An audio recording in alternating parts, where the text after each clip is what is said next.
What is going on, Replo fam? Sanjay with another episode of the Replo Show, designed to convert, which we haven't referred to directly by name in a while, so I'm going to start doing that again. I've got the lovely Tina from Webtopia today, and first of all, Tina, thank you so much for joining me all the way from Australia. How you doing? Yeah. Thank you. I'm doing really, really well. It's a nice sunny day in Australia, so I've got absolutely no complaints, but excited to be here. Fantastic. We're grateful that you're here. Today's topic of conversation, or some of the topics of conversation, are going to be a little different than some of the stuff that we've dug into in the last few shows. I think we've talked a lot about Zero lately, and in just like meta stuff. But something that I'm really curious about personally, and Tina's going to kind of break it down for us, is channels outside of the Metas and the Googles of the world. Now, we are kind of our bread and butter, and we all have to rely on these things, but there are worlds outside. There are channels outside that you can use to grow your business. So with that as the setup, Tina, tell me why these channels are, what other channels you're looking at as a company at your agency, and why. Yeah, absolutely. So I think times are changing, and I feel like this year has definitely been really, showing that with agencies. I think digital marketing in the US, even though it's comparatively new, there's still 314 billion that I think is planning on being spent in 2025, which is just massive.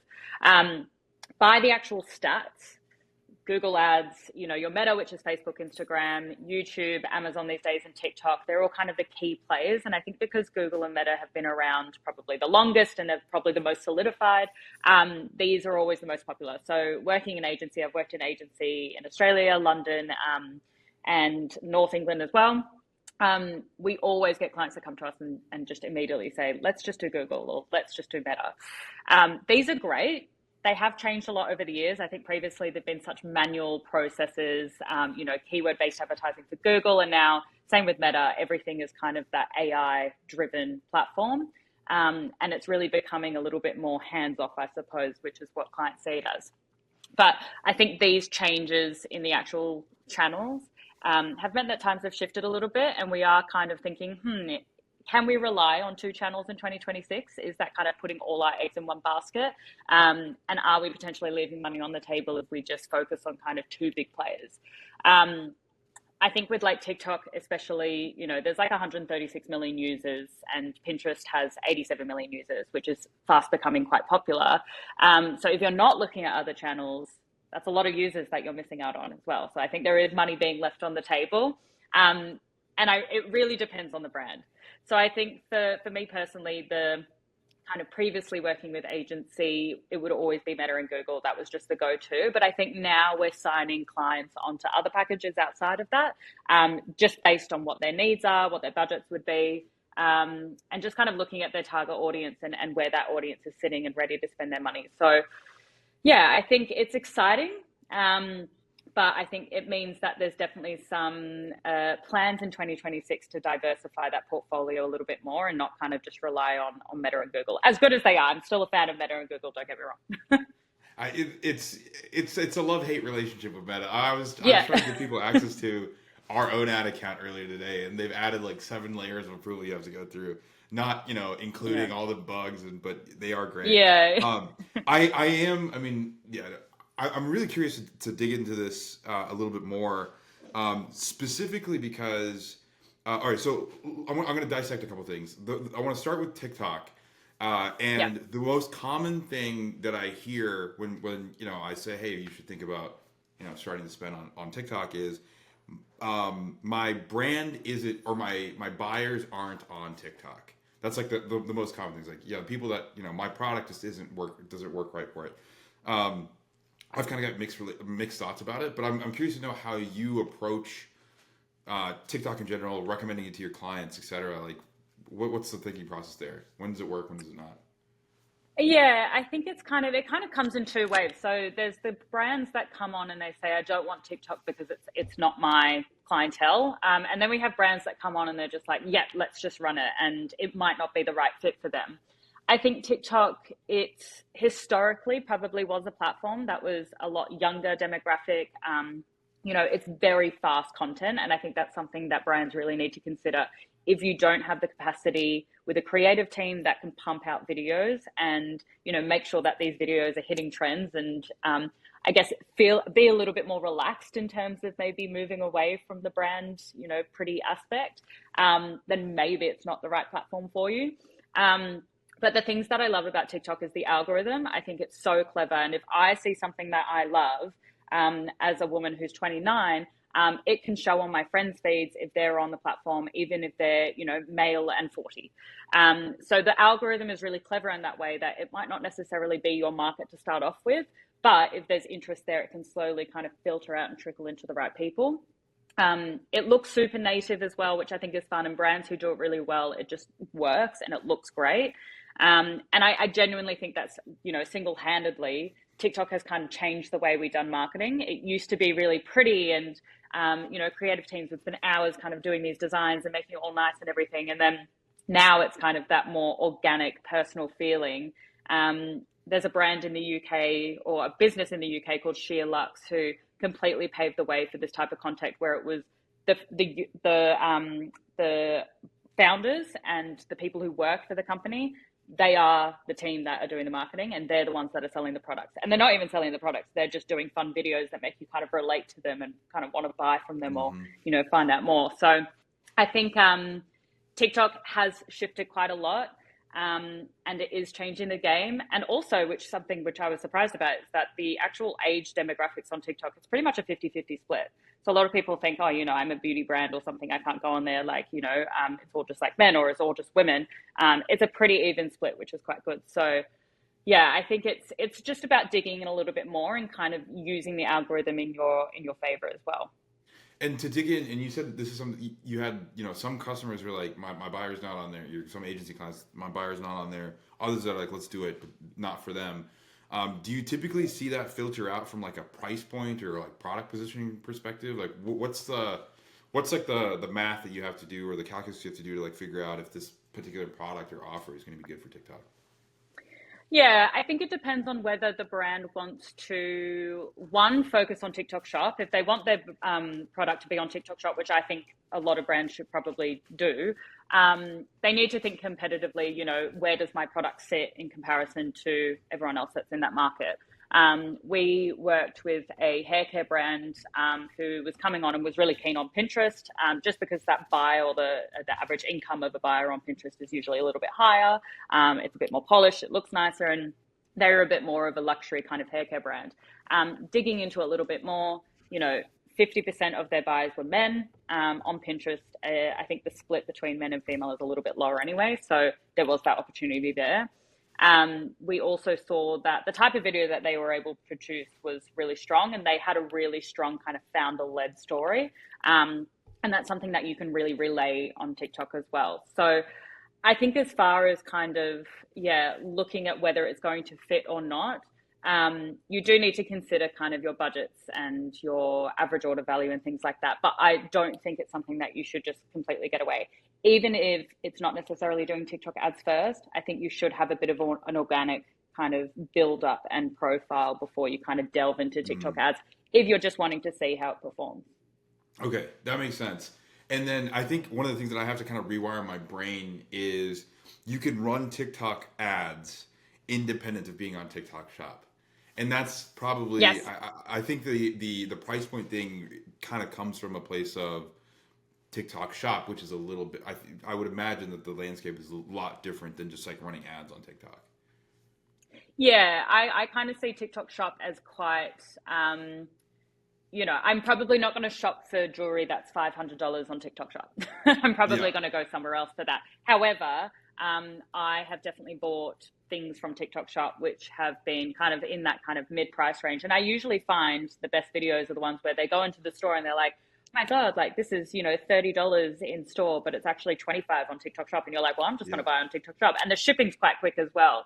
Yes. It's not available in Australia yet, as far as I'm aware, which is really annoying. So I'm going to have to, put a hold on it for now. But I do think as far as TikTok Shop goes, there are probably certain limitations and kind of areas that you need to look into. But TikTok ads, if you're a jewelry brand that's selling $500 jewelry, create that emotional connection and run TikTok ads separate to TikTok Shop for sure.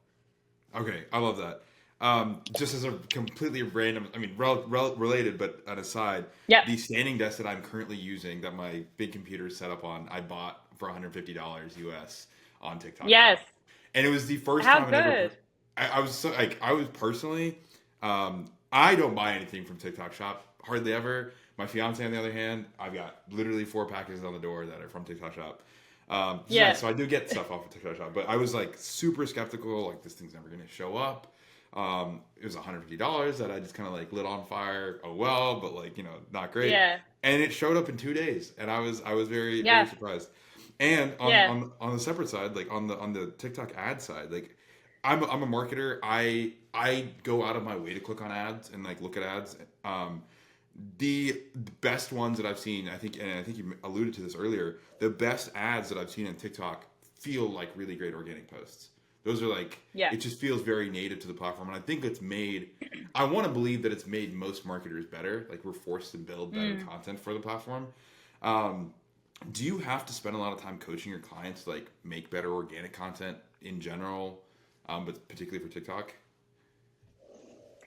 It's tricky. I think there's and this kind of comes down to the age-old argument of kind of brand creative and then performance creative. And I think in these days, performance creative, which is a little bit snappier, it's probably a little bit more rough around the edges, I suppose. That's definitely something that's becoming more prominent in a creative strategy.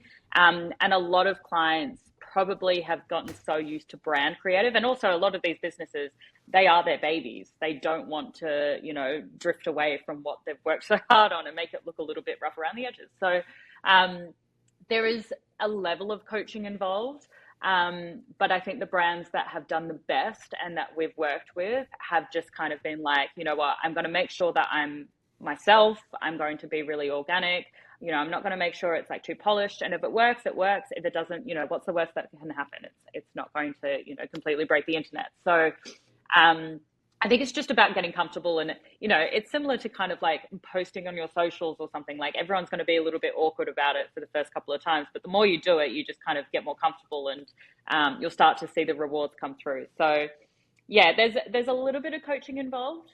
You always have your partners that are just like, I'm absolutely not stepping in front of the camera, and that's fine. Find someone in the team that will.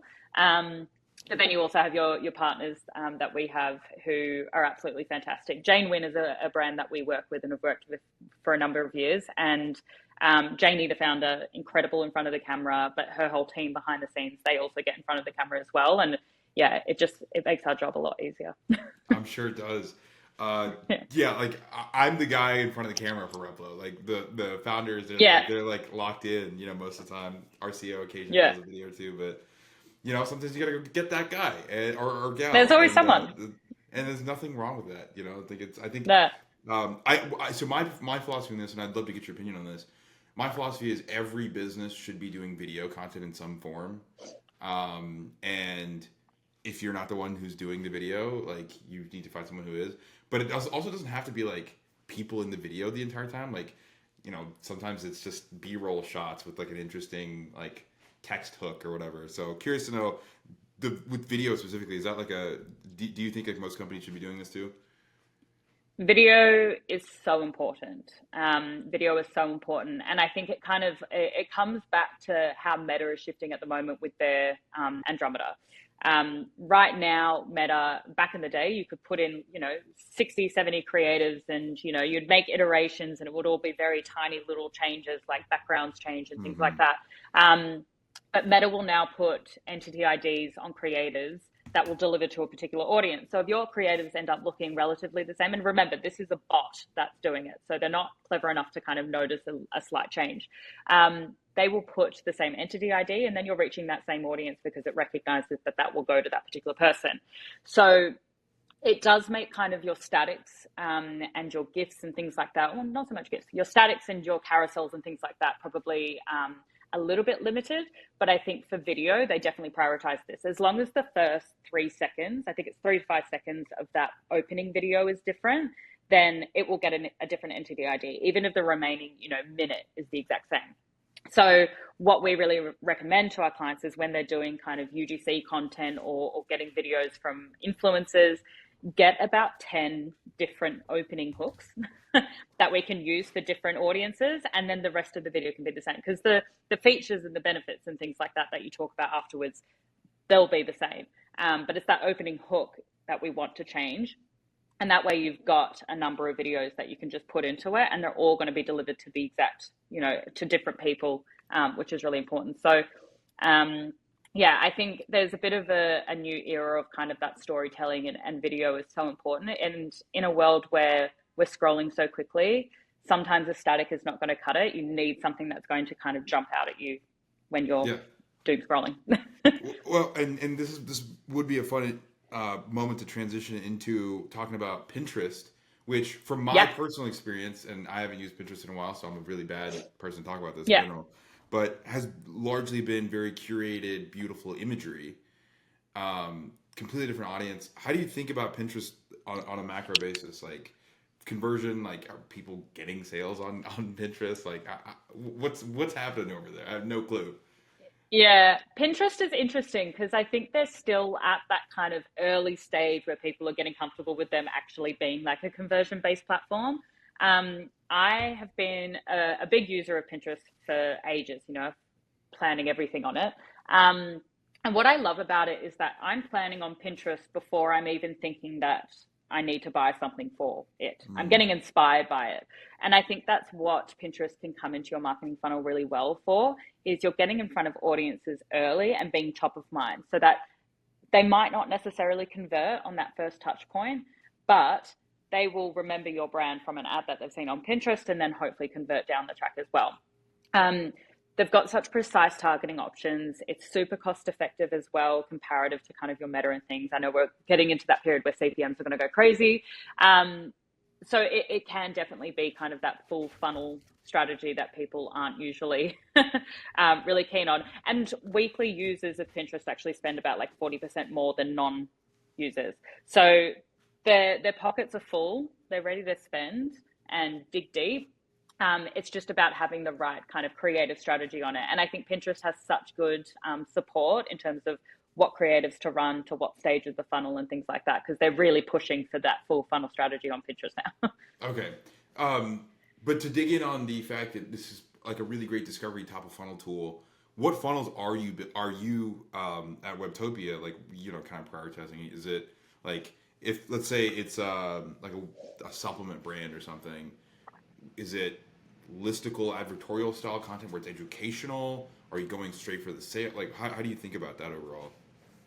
Yeah, this is where, when we joined Replo a little while ago now, we kind of jammed with someone in the team, Quinn, who was fantastic, and he kind of helped us understand that like the funnel structure is changing. Previously, it was all like conversions. Like for a supplement brand, for example, it's like, all right, let's like sell this product and make sure that we can buy it. But these days, I find that supplements are so random and they're so weird. And most of the time, I've never actually heard of that particular random ingredient that's got 50 different letters in it.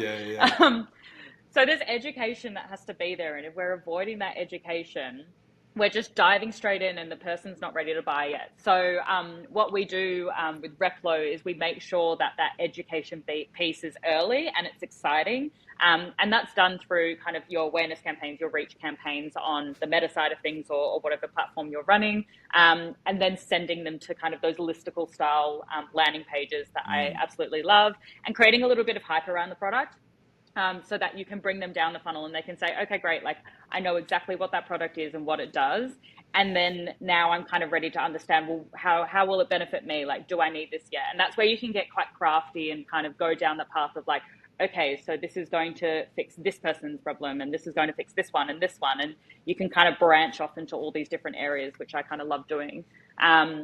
So yeah, I think previously it was very much, and probably the platforms were built for it. You could just dive straight in and be like, buy this product. Attribution windows are shorter these days, so we need to be smart. We need to make sure that we're giving people what they need at the right stage. So yeah, it's exciting, but I think it's definitely kind of those full funnel pitches. We just need to make sure that we're completing the journey in the right way. Yeah. Shout out to Quinn. I'll make sure that Yeah. he gets the love on this. I love that man to Yeah. death. We were in Yeah. Mexico City all last week, and because he lives there, we Uh, just had like a team meetup, and it yeah. was fantastic. But Quinn's No, the he's great. goat. So one of the things you did mention a little bit earlier about Pinterest specifically was the gender split, and I think being the dumb boy that I am, I'm like probably going to default to thinking conversions or just the traffic in general, mostly women on Pinterest. Is that still a fair assumption? You know, what's how are men doing? What's the split? How are you guys thinking through that? Yeah, I think at the moment the kind of female users are probably around like 65%. And, don't quote me on the actual numbers, but it is more weighted towards the female users. As far as kind of like key demographics, I think it is that slightly older demographic. It's like that 25 to 34. So I Mm-hmm. think that's why it sets itself apart a little bit from TikTok, I suppose, because it is a slightly older demographic. It is probably kind of like that higher income Mm-hmm. that's using it as well. So I think if you were to kind of explore the men's side, and to be fair, I think even though that men's side of Pinterest is a lot lower percentage, they're probably very highly engaged users. And if Mm-hmm. you're selling a product, a skincare product or a men's skincare product, or a fashion label or whatever it might be, that demographic of man on Pinterest will probably be really ready to buy, and it would be good to get in front of them early and kind of like capture that segment. Yep. That makes sense. That makes sense to me. I know for a fact if we were to share my screen right now and go to Pinterest, I just have a bunch of boards about cars. I've just got a ton of car Yeah. boards. Yeah. And then when I was trying to furnish my apartment, that's the other thing I had to Yes. like, go figure out like So those are the two categories that really resonated with me. And especially thinking about it from like discovery, like I really hadn't thought about it from a discovery standpoint. I think that's actually incredibly underutilized, I'd imagine, by most brands. And so this kind of gets me to like sequencing, or like when you decide to open up another channel like Pinterest or start allocating budget on TikTok. I read this post on Twitter this morning of someone who built a Cure skincare, Qure, I think. Mm-hmm. $50 million in sales, whatever, over the course of 3 years, and he was talking about how if you his recommendation was don't like just focus on Meta and Google until you get to like $1 million a month, and then after you get there, then start diversifying channels. Do you have is that a similar heuristic that you use internally at the agency? And if not, how do you kind of tell people like to sequence to prioritize these channels? Yeah, I think in terms of kind of next steps for brands, it probably comes down to a couple of different things. I think the main thing is really looking at budgets, for example. Do you have the budget? If you've only got 5,000 to spend in a month, it probably doesn't make sense to kind of go crazy and put 1,000 towards every single platform. So really understanding the budgets, and we work quite closely with our businesses that we work with to make sure that we're forecasting and kind of putting together some numbers that we can present to them. Secondly, looking at who your audience is. And I think starting out on a business or a platform, like Meta, where there is such a large demographic of people there, and the pool is so wide that you can really kind of like cast that net and see what kind of is picked up and get a bit of an understanding of, who is actually there. Like, do we want to go for kind of that more Pinterest user, or are we kind of ready to go for TikTok? And where they are as well. I guess the more you understand about your customer and the analysis that goes into it, the more you'll get like, okay, they do spend time on Pinterest, or they do spend time on TikTok, or whatever platform you might be thinking. The next one that we'd probably look at is business goals. Like what you want to achieve in a given year. And we've had businesses that have come to us off the back of, a crazy 2024, and have thought, 2025, we just want to chill. We're not expecting growth. We're just expecting to do really well with what we've got. And that's fine. I think given everything that's gone on over recent years, it's good to Yeah. just chill a Even little bit. this year, with like all the tariffs and stuff that's been happening, Yes. just like it is kind Yeah. of nuts that was all this year. But Yeah, I know. It's but yeah, crazy. that makes It's sense. crazy. Yeah, and I think, but then you have businesses that are, we're keen to scale aggressively, and I think the businesses that are keen to scale aggressively, great. Meta kind of says, okay, you can scale like 20% every, 3 days or whatever it is. So there are limitations. And I think if you want to do that, it's really smart to kind of scale horizontally as well as vertically as well.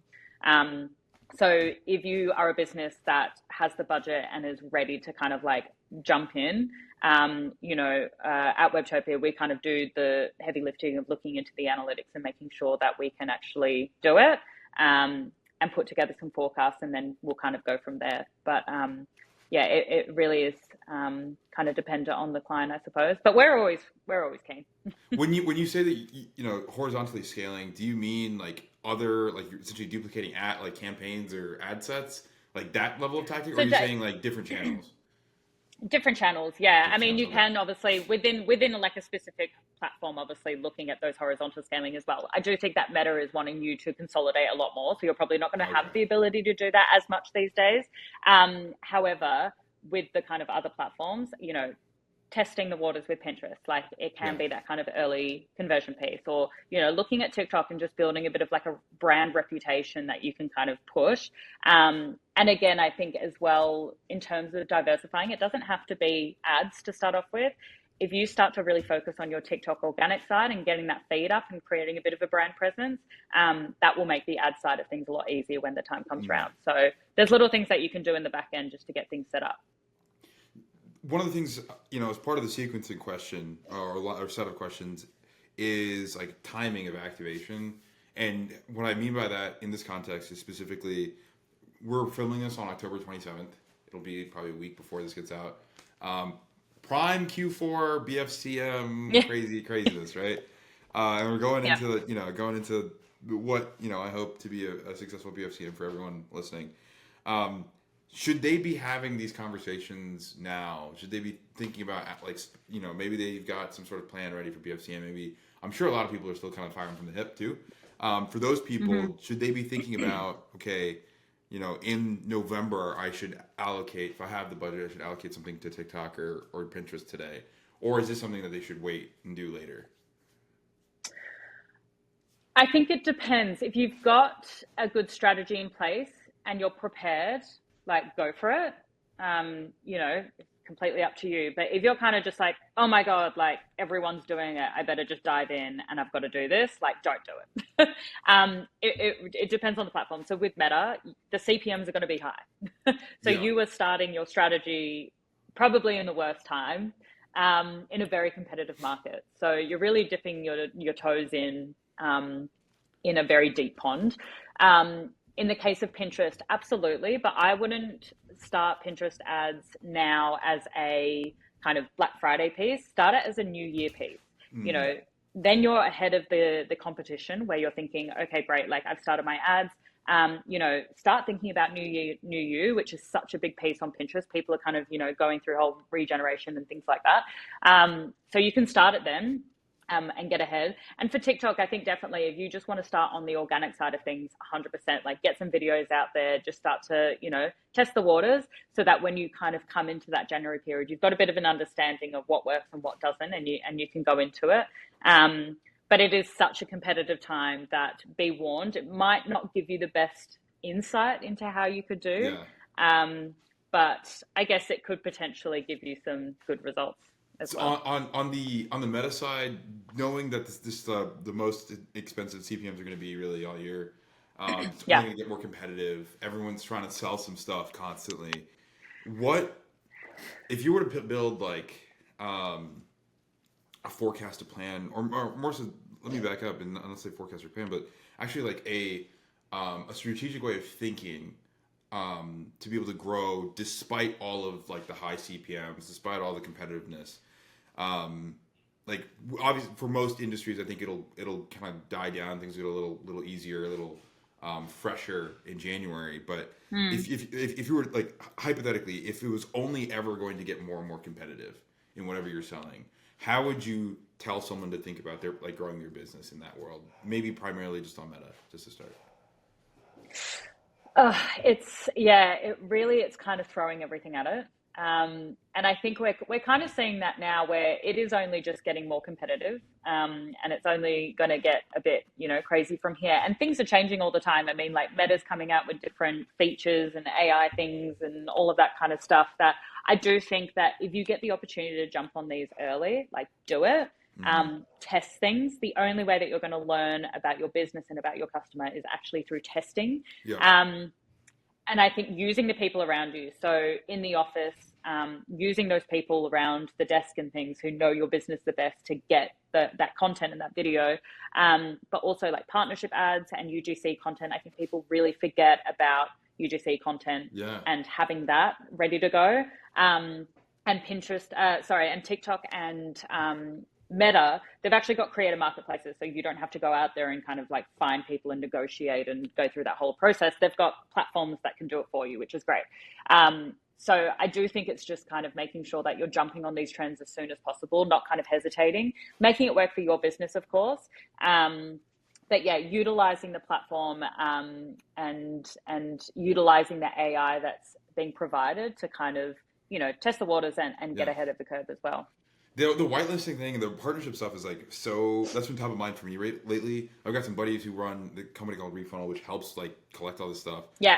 And we, like, just in our conversations with them, and then with a lot of their operators, like, or agency operators actually, not brand people, but agency operators, it comes up all the time how powerful partnership ads are, UGC ads are in general, and how dramatically underutilized they are, despite being some of the highest ROI spend that you're gonna ever spend. Yeah. Is this something that you're seeing as well, or do you have you convinced all of your accounts to like actually lock in and do it? We've got two of our largest businesses that we work with. They kind of jumped on it quite early, and they are seeing the rewards with it. One is in the tech space in the US, and then the other is in kind of the activewear space. The activewear brand, I know for partnership ads for branded content, they're seeing kind of like a 1.23% click-through rate versus a 0.86 off the board. Oh, wow. As well as kind of a $49 CPA compared to a $63 CPA. So it's like, it's still, and these are like, not $1,000 spend. This is like, $200,000 spend being put towards it. So yeah, the results kind of speak for itself. It is effort, and I think that's why some of the other businesses maybe that we work with are a little bit more hesitant. Also, just because I think the stigma around obviously influencers and having to work with them, and they can be really difficult and stuff. I think that kind of puts people off a little bit. But yeah, once we kind of get the numbers coming through and you get that first couple coming through, usually businesses are like, okay, this needs to be part of the marketing budget, and we probably need to, make sure we test this a little bit more. Yeah. And then to dig in on I mean, obviously like CPA, just budgets in general, but really like business construction, and probably the best way I can figure out how to say this now. Like, I know you and your team, you actually spend quite a bit of time like going in with your customers and understanding like the kind of financial inputs of the business, like margin and things like that. I think, hot take here, maybe not, but I think any good agency should be doing that anyway. Like that should be like a default of any agency that you work with. But I'm kind of curious to know, with your methodology, with the way you think about the world, like how can like an operator kind of like build a better business, like, or one that works well with ads? My thing is, you have to kind of build it like a product or an offer that really works well with ads. Some not all offers and products are made equal when it comes to that. But like, what's the coaching that you typically provide to operators? I think, you can sell anything. I think it's just a matter of, making sure that you're focusing on the end outcome rather than actually what the product is. No one really cares about what the product is, but I care about what's going to happen to me when I use it. And I think brands can get really bogged down in like, oh, well, it's, the best on the market because it's got this, this, and this. Okay, great. Yeah. But like, what's it actually going to do for me compared to that other competitor benefits, that you have? Features. 100%, it's like age-old marketing, class and all of that kind of stuff. But I think it's really important to understand kind of, making sure that you're answering that question at every stage and building an offer that makes sense for the customer. I mean, right now we're seeing cost of living, all of that kind of stuff. And, we do have to make sure that we sell the value of a product a lot more these days rather than just kind of like, hitting them with it. And I think something for Black Friday, especially, is going to see that kind of offer landscape change a little bit, and making sure that people aren't just kind of like buying quickly, but it's more of like they feel good buying it as well. Yeah. So you'll see a lot of businesses kind of go down that kind of environmental route, mission-led brands and things like that, where you get something out of it if you buy it. So I think that kind of mentality is changing a little bit as well. But 100%, I think it's making sure that we don't get bogged down in like businesses can be like, I'm the best there is. Like, this is just the best, but why would no one buy it? It's like, okay, great. Like, if no one's buying it, we need to dissect why that is. So let's find out what it's actually going to do for someone. Going into BFCM, I obviously, like, one of the main things, or the first like offer lever that people pull is discounting, and there's a lot of like kind of discourse in general in amongst marketers. We love to talk a lot. We're big yappers, but amongst marketers, there's a big discourse around, is discounting good or bad, and if so, and to what degree, and all these sorts of things. And I'd love to get your kind of perspective on discounting in general, when it works, when it doesn't, and let's start there. I think that'd be a good place to go. Yeah, back in my early marketing career, I worked at an agency which, when Black Friday came around, we worked with relatively small brands, like they weren't spending much at all. This was, just a kind of few thousand spend a month. But Black Friday would come around and it would be like, okay, like our managers would say, you've got to do the biggest discount that you can. Like, it has to be 40% off store wide and everyone has to buy and all of that. And if, your partner comes to you and they say that, it's going to be 20% off, no, you've got to do 40. And I look back at that time and I just cringe because I'm like, these poor businesses that I used to say, like, you've got to do 40% off your whole entire stock. Knowing now that it's like, their cash flow probably didn't allow that, and like, their bottom line, like their profit and loss and all of that kind of stuff. And working at Webtopia, we really kind of dig in to the back end and we work with our partners to understand what can you actually afford. If that's 15%, great, let's do 15% and let's make it really exciting and let's make it work. If it's 40%, amazing, like let's do that and like let's make it exciting. But I think what we're trying to do with clients now is trying to add as much value and get people to not just buy and never come back. We want people to buy, love the product, and come back later. So we kind of look at, kind of bridging that gap between like marketing metrics and that broader strategy.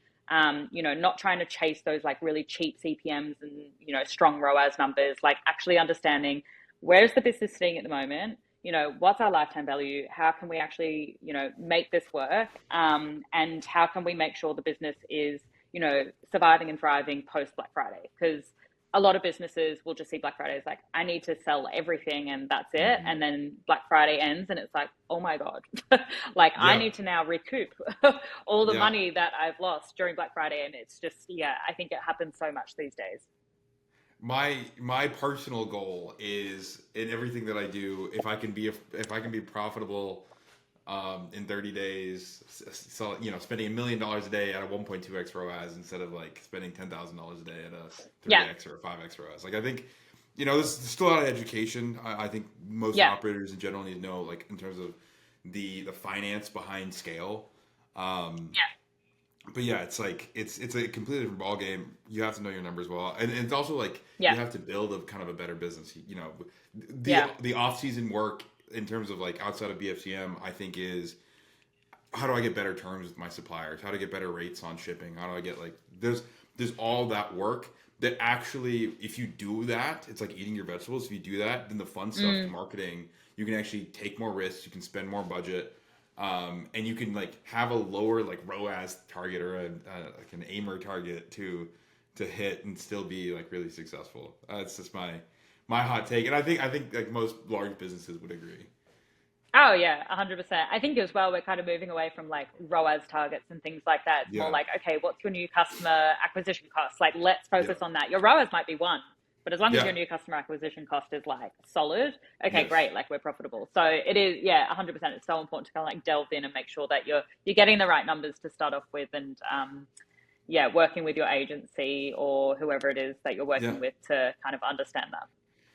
Okay, so we're getting close on time here. I just want to ask you if you could, okay, so actually a couple things. If you could give brand operators like one piece of advice or an insight that like, you want to hammer them with before the end of the year, like what would that piece of advice be? What's the most important thing you need to know? Oh, I feel like I was prepared for this question, but you always get it and you're like, oh, like, what should I say? I think so often businesses can see paid platforms as a bit of a band-aid solution, and they can perform really well. And obviously as an agency, like we will do our best to do the best for your business, Yes. and we'll always work hard for it. But there is so much that goes on behind the scenes that businesses still have to kind of pull the lever on to make sure that everything works. So like your real growth is when like your creative, your offer, your post-purchase are all aligned and you give the customer that best experience. Utilizing tools like Replo to make sure that marketing funnel is as streamlined and as perfect and beautiful as possible. Using, email marketing like Klaviyo and things like that to make sure that your flows are amazing and they're really snappy and I actually want to open them and not just delete them in my inbox. They're all things that are kind of surrounding your platforms like Meta, Google, Pinterest, all of that kind of stuff. And it's just about making sure they're all connected and working with an agency like Webtopia. That's where we can have that conversation and pick out the gaps and say, there's a bit of a disconnect here. Let's make sure that we can tidy this up. So yeah, I think definitely making sure that the full journey is there. Yeah. Okay. I love it. And then the final question for Thanks. you. You not only help grow Webtopia as an agency, but you're also involved in growing your clients. So you get to see kind of both parts of the business. What has been the most, let's call it interesting thing or surprising thing that you've picked up as you go in and get everybody ready for BFCM? Most interesting thing. You know what? We've actually had, and this probably goes against everything that like BFCM stands for, but some of our most successful clients have actually had sales prior to Black Friday, and they use BFCM as just kind of like getting rid of that extra stuff. And they've worked really well. I think like BFCM, it's obviously a big period, but it doesn't have to be your period kind of that you have to focus on. So like, look at your plan for 2026, see what you can make work. Some people bring out new products in BFCM and different kind of offer structures and things like that. So, I think I was surprised and relieved when we had sales in October that absolutely smashed it. And now Black Friday is just kind of that cherry on top, I think. So, yeah, I reckon that. Okay. I love it.